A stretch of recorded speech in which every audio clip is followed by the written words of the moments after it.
Hai gengs, balik lagi di Vince Station Reborn. Apa kabar semuanya? Baik. Kayaknya udah lama banget Mimin nggak bikin profil pemain. Dan kali ini Mimin akan bikin satu lagi deh. Dia adalah pemain muda, seorang outside hitter berkebangsaan Korea Selatan yang kini bermain untuk Hyundai Hill State, Jong Ji-hoon. Mari kita mulai. Jong Ji-hoon lahir pada 1 Januari tahun 2001 di Busan, Korea Selatan. Yang berarti ulang tahunnya ini simple banget, 1/1/2001. Ya, posisinya di lapangan adalah outside hitter dan memiliki tinggi 180 cm. Pertama kali Jong Ji-hoon bermain volley adalah ketika berada di sekolah dasar, gengs. Kala itu dirinya bersekolah di sekolah dasar Sujong. Ji-hoon pun tumbuh sebagai anak-anak yang menyukai volley karena melihat Kim Yeon-kyung sebagai idola. Kala itu memang banyak banget ya anak di Korea yang terinspirasi dari sang legenda hidup, termasuk Jong Ji-hoon. Ji-hoon pun berpikir bahwa dirinya suatu saat harus bisa menjadi seperti Kim Yeon-kyung yang sangat keren di lapangan voli. Kemudian lulus dari SD, Ji-hoon bersekolah di SMP Putri Gyeongnam. Di sana dirinya semakin serius memperdalam voli. Waktu itu posisi yang dipelajari oleh Ji-hoon adalah wing spiker, karena memang posisi tersebut yang paling dia sukai, gengs. Namun ketika semakin serius dengan volley, Ji-hoon semakin sadar nih bahwa menjadi seperti Kim Yeon-kyung tidaklah mudah dan hampir mustahil untuk disentuh. Jangankan menjadi seperti Kim Yeon-kyung, bermain bersamanya saja ini merupakan sebuah kemustahilan, pikir Jong Ji-hoon waktu itu. Terlebih klub voli sekolahnya jarang banget mengikuti kompetisi, sehingga bisa dibilang Ji-hoon tuh cuma sekedar siswi yang berlatih voli tanpa pernah bertanding di sebuah kompetisi yang cukup bergengsi gitu. Bahkan saat kelas 3 SMP, Jong Ji-hoon memutuskan untuk berhenti bermain voli, literally berhenti. Hal ini karena Ji-hoon merasa kesulitan dengan semua latihan dan merasa selalu tertinggal dari teman-temannya. Dan tentu ini bukan akhir dari karir volinya. Lulus dari SMP Gyeongnam, Jong Ji-hoon masuk ke SMA Putri Gyeongnam. Ketika dirinya kelas 1 SMA, Ji-hoon masih belum kembali bermain voli, gengs. Sebenarnya di hatinya paling dalam, dirinya masih ingin kembali menyentuh bola voli. Namun kekhawatirannya menghalangi semua itu. Dan FYI, ternyata klub voli di sekolahnya saat itu memiliki tim voli yang sudah diambang pembubaran, gengs. Bukan karena tanpa prestasi atau tak memiliki pelatih yang cocok, melainkan di klub voli itu sendiri hanya ada 2 pemain voli. Sehingga pelatih yang mengetahui Ji-hoon dulu pernah bermain voli saat SMP memintanya untuk bergabung dan membantu tim. Ya kan pikir aja, klub voli berisi 2 orang, ya mending main bekel dong. Dan entah apa yang membuatnya setuju, namun Ji-hoon memutuskan bergabung dan mengajak satu lagi temannya.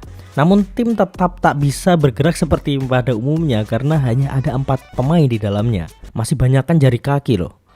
Entah apakah ada tambahan pemain lagi atau tidak ya. Yang pasti tim voli sekolahnya agaknya masih terus berjalan. Dan dengan keadaan di timnya itu, Ji-hoon dipaksa menjadi middle blocker, guys. Makanya Ji-hoon ini adalah paket lengkap sebenarnya. Dari sini pasti kita berpikir, bagaimana bisa Jong Ji-hoon memiliki karir seperti sekarang jika dulu dirinya sama sekali tak memiliki pengalaman yang cukup sebagai pemain ketika di sekolah menengah. Ternyata pelatih tim nasional junior kala itu bernama Cho Wan-ki mengingat Jong Ji-hoon yang dulu pernah bermain voli saat SMP. Nah, jadi pelatih ini tuh guys adalah pengamat bakat-bakat muda gitu deh. Dan singkat cerita, beliau pun kemudian membawa Jong Ji-hoon ke pelatihan tim nasional junior. Kala itu Ji-hoon masih sangat minder karena dia sangat kurus dan tertinggal dari pemain-pemain yang lain. Namun sang pelatih terus menguatkannya dan membantu untuk merubah pola pikir Jong Ji-hoon agar lebih positif. Dan hal ini sangat berdampak pada perkembangan karir Jong Ji-hoon sampai sekarang. Ji-hoon pun akhirnya berhasil mengikuti kompetisi Asian Championship U18 di tahun 2017. Kala itu teman setimnya adalah Park Hye-min dan lain-lain lah, ada di foto. Dan kala itu Korea mendapatkan medali perunggu kalau nggak salah. Di tahun berikutnya dirinya juga mengikuti Asian Youth Championship U19. Sayangnya Korea tak menjadi finalis saat itu. Bahkan setelah tahapan ini, Ji-hoon pun terpilih dan masuk ke tim nasional senior karena kala itu ada kontroversi soal pelecehan pemain yang melibatkan Kim Yeon-kyung. Ya kalian bisa cari tahu lah ya soal ini. Dan untungnya Ji-hoon pun kecipratan hoki karena bisa mendapatkan pengalaman sebesar itu masuk ke tim nasional senior. Lulus dari SMA, Ji-hoon pun mengikuti draft pemain V-League musim 2018-2019 dan berhasil lolos kemudian diambil oleh Hyundai Hill State sebagai pilihan keempat. Tentu ini sebuah anugerah yang tak disangka-sangka oleh Jiun. Dia ini definisi benar-benar berbakat dari sononya, padahal secara pengalaman minim banget waktu itu. Tapi meskipun begitu, Jong Jiun masih mementingkan pendidikan, gengs. Alhasil di sela-sela waktunya dia masih menempuh bangku kuliah di Cyber International University dan mengambil jurusan Counseling Psychology. Dan FYI dia sampai sarjana loh. Mimin yang berhenti tengah jalan karena suka dugem jadi malu nih. Oke lanjut. Kelebihan Jong Jiun selain multi posisi adalah dia memiliki daya tahan dan kekuatan yang merupakan salah satu terbaik di V-League.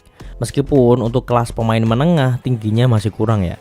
Namun kemampuan pemblokirannya tidak bisa dianggap remeh, gengs. Terlebih dia tuh punya ayunan yang kuat, baik ketika melakukan serangan terbuka maupun serangan cepat. Jadi bahkan di laga debutnya bersama Hyundai, dia menjadi one point blocker dan terus-terusan bersama Yang Hyojin di posisi center. Seperti yang Mimin bilang tadi, Jiun ini adalah paket lengkap. Dia bisa menjadi middle blocker, spiker maupun outside hitter. Dan dirinya muncul sebagai harapan bagi para penggemar Hyundai di awal-awal karirnya. Bahkan Jong Jiun memenangkan penghargaan Rookie of the Year, sebuah penghargaan satu kali seumur hidup bagi seorang pemain. Sebenarnya saingannya cukup ketat waktu itu, mengingat lawannya adalah Park Eun-jin dan Lee Ju-ah yang merupakan middle blocker murni. Sedangkan Jiun hanya pemblokir sementara akibat lemahnya beberapa pemain lokal di kubu Hyundai Hillstead saat itu. Sehingga Jiun kadang menjadi spiker, kadang juga blocker. Namun di akhir musim dirinya adalah pencetak poin terbanyak di antara para rookie dengan 210 poin. Dan pada akhirnya dirinya pun terpilih menjadi Rookie of the Year dan hanya terpaut satu suara aja dari Lee Ju-ah. Jiun juga berhak bermain di All-Star Game musim tersebut.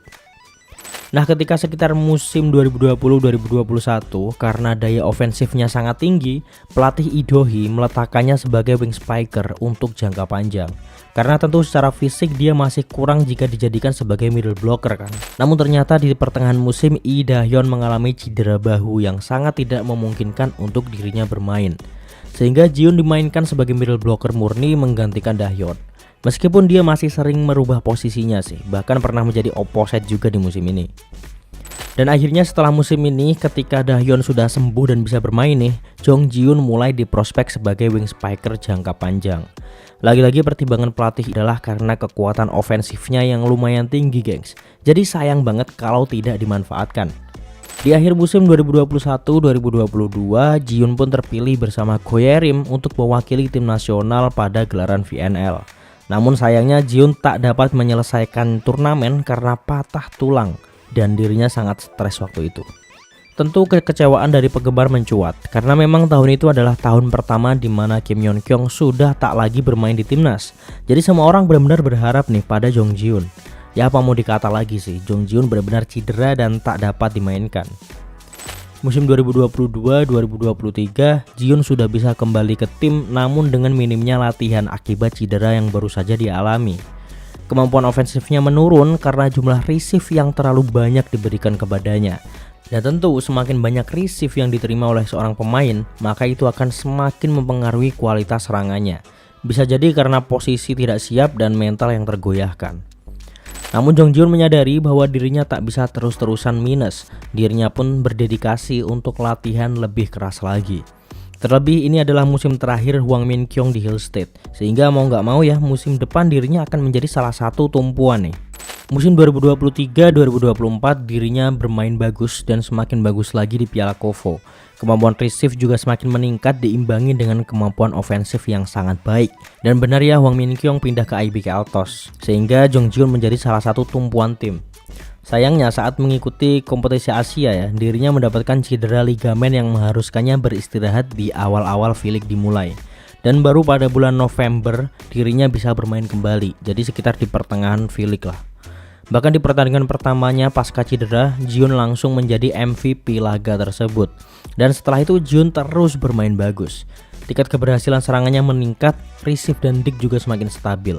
Hal ini menunjukkan performa luar biasa yang baik dalam menyerang maupun bertahan dari seorang Jong Jiun. Oh ya, dia juga kembali mengikuti game All-Star di musim ini, gengs. Di musim ini pula Jong Jiun untuk pertama kalinya mengikuti pertandingan final liga reguler dan berhasil membawa Hyundai Hillstead menjadi juara.